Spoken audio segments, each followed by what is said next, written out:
सबसे पहले हम धन्यवाद देना चाहेंगे बीपीएससी यानी बिहार लोक सेवा आयोग को, नहीं ना, चेयरमैन अतुल प्रसाद जी को।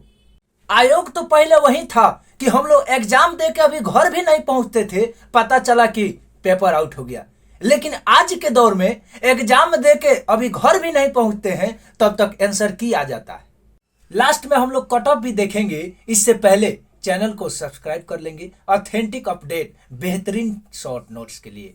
लाइक शेयर कमेंट तो करवे न करते हैं।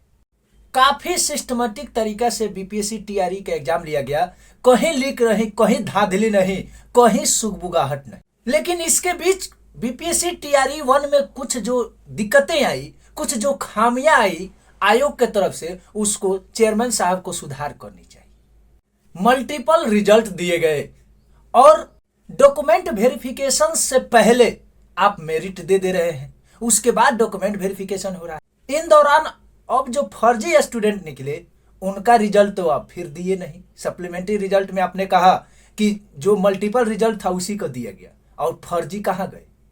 दुनिया के किसी भी एग्जाम में पहले मेरिट नहीं निकलता, पहले तो डॉक्यूमेंट वेरिफिकेशन होता है, सारी चीज सत्यता के बाद ही मेरिट निकाला जाता है। लेकिन यहाँ शिक्षक भर्ती में पहले मेरिट, उसके बाद डॉक्यूमेंट वेरिफिकेशन।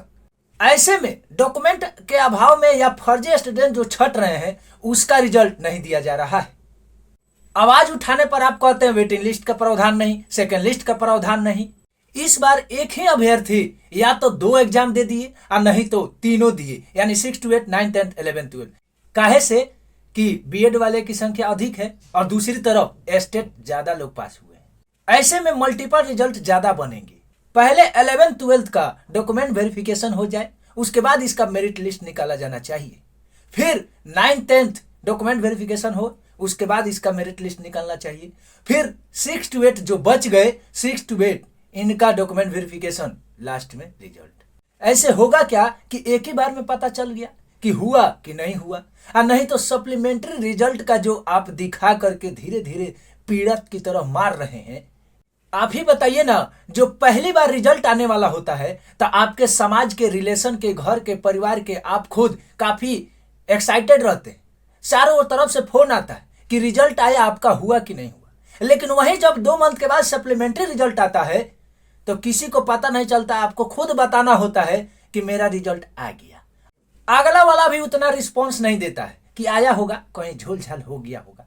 अब जरा देखिए कि पहली बार जब रिजल्ट आ रहा था तो लोगों का फोन आ रहा था, और दूसरा जब सप्लीमेंट्री रिजल्ट आया तो आपको कॉल करके बताना पड़ा कि मेरा रिजल्ट आया है। अब रह गया कि कट ऑफ। कट ऑफ के बारे में तो हम चर्चा नहीं करेंगे। हम तो पहले से भी कहते कि रिजल्ट अब 2 ही आदमी का आएगा, एक तो जो ज्यादा आरक्षण में फंस गया उसका, और नहीं तो जो ज्यादा पढ़ रहा है उसका। बीच वाला का कहीं कोई ठीक नहीं। अब आप ही बताइए ना, पीजी यानी 11th 12th में कैंडिडेट कम है, वैकेंसी ज्यादा। 9th 10th में 4 सब्जेक्ट मिलकर history, geography, polity, economics 1950 seat है। वहीं 11th 12th पॉलिटिकल साइंस की बात करेंगे तो उसमें 5200 से ज्यादा सीट है। और ऐसे में वही अभ्यर्थी जब 9th 10th में दिया तो कट ऑफ जितना गया उससे 12 से 20 नंबर कम इसका था। लेकिन 9th 10th में नहीं हुआ, और वहां 45 नंबर पर, 44 नंबर पर, 39 नंबर पर सिलेक्शन हो गया, और वो हो गया उच्चतर माध्यमिक यानी कॉलेज का टीचर। इसलिए हम कट ऑफ पर टिप्पा टिप्पणी नहीं करेंगे, बस सिस्टमेटिक तरीका से रिजल्ट आ जाए, सिलेक्शन ज्यादा से ज्यादा होगा। कम समय और ऑथेंटिक न्यूज के लिए चैनल को सब्सक्राइब कर लीजिए। लाइक शेयर कमेंट तो आप करते ही हैं।